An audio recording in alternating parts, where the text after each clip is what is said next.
আপনি কি জানেন ভারতে মোবাইল নম্বর কেন ঠিক 10 ডিজিটের হয়? আমরা প্রতিদিন অসংখ্যবার ফোন ব্যবহার করি, কারোর সাথে যোগাযোগ করতে, অনলাইনে সাইন আপ করতে বা জরুরি প্রয়োজনে কল করতে। কিন্তু কখনো কি ভেবে দেখেছেন এই সংখ্যাটা 8 বা 12 নয় কেন, ঠিক 10? আজকের এই ভিডিওতে আমরা এমন 5টি সাধারণ জিনিসের অসাধারণ রহস্য জানব, যেগুলো আপনি প্রতিদিন দেখেন কিন্তু হয়তো কখনো গুরুত্ব দিয়ে ভাবেননি। আর ভিডিওটি শুরু করার আগে আপনাকে একটি ছোট্ট চ্যালেঞ্জ, শেষ পর্যন্ত দেখুন এবং কমেন্টে লিখুন কোন তথ্যটি আপনাকে সবচেয়ে বেশি অবাক করেছে। তাহলে চলুন শুরু করি আজকের এই ভিডিও।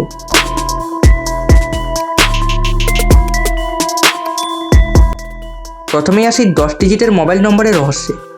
ভারতের মতো বিশাল জনসংখ্যার দেশে কোটি কোটি মানুষের জন্য আলাদা নম্বর দরকার, তাই এখানে গণিতের একটি বড় ভূমিকা রয়েছে।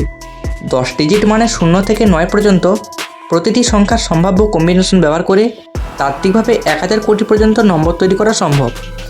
যদিও বাস্তবে কিছু সিরিজ নির্দিষ্ট পরিষেবার জন্য সংরক্ষিত থাকে, তবুও এই কাঠামো এমনভাবে তৈরি করা হয়েছে যাতে ভবিষ্যতেও নতুন ব্যবহারকারীদের জন্য পর্যাপ্ত নম্বর থাকে। এটি শুধু একটি সংখ্যা নয়, বরং একটি সুপরিকল্পিত সিস্টেম যা দেশের টেলিকম অবকাঠামোকে দীর্ঘমেয়াদে টিকিয়ে রাখতে সাহায্য করে। ভাবুন তো, যদি নম্বর কম পড়ে যেত তাহলে যোগাযোগ ব্যবস্থা কতটা জটিল হয়ে যেত। এবার আসে দ্বিতীয় বিষয়, দেওয়ালে পাখার দড়ি। অনেকেই এটাকে শুধুমাত্র একটি পুরনো স্টাইলের সুইচ বলে মনে করেন, কিন্তু এর পেছনে রয়েছে একদম সোজা কিন্তু বুদ্ধিমান যান্ত্রিক ব্যবস্থা। এই দড়িটি একটি পুল চেইন সুইচের সাথে যুক্ত থাকে, যেটি টান দিলে ভেতরের গিয়ার বা কন্ট্যাক্ট পরিবর্তন হয় এবং ফ্যান চালু বা বন্ধ হয়। এমনকি কিছু ক্ষেত্রে স্পিডও পরিবর্তন হয়। বিদ্যুৎ সুইচের মতো সরাসরি হাত না দিয়ে দূর থেকে নিয়ন্ত্রণ করার জন্য এটি তৈরি করা হয়েছিল।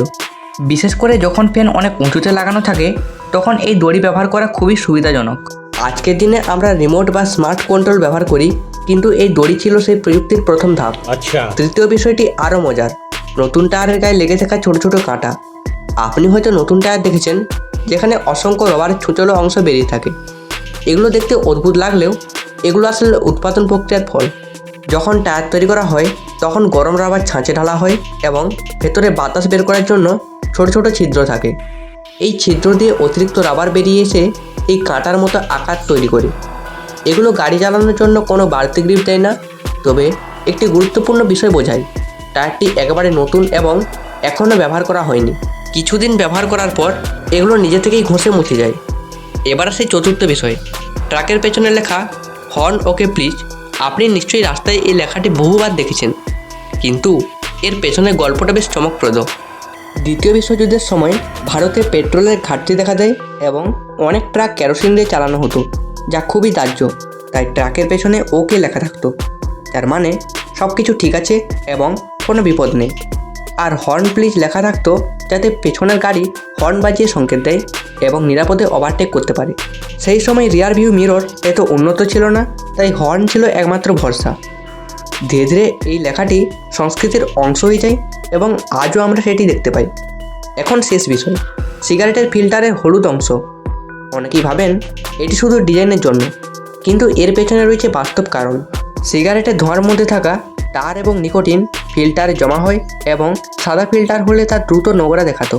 তাই হলুদ বা বাদামি রং ব্যবহার করা হয় যাতে দাগ কম চোখে পড়ে। পাশাপাশি এটি একটি ভিজুয়াল ইঙ্গিত দেয় যে ধোঁয়ার ক্ষতিকর উপাদান এখানে জমা হচ্ছে। তবে একটি গুরুত্বপূর্ণ বিষয় মনে রাখতে হবে, এই ফিল্টার সম্পূর্ণ সুরক্ষা দেয় না এবং ধূমপান স্বাস্থ্যের জন্য ক্ষতিকর।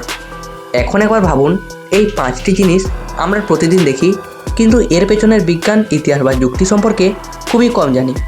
এই ছোট ছোট তথ্যগুলোই আমাদের পৃথিবীকে আরও আকর্ষণীয় করে তোলে।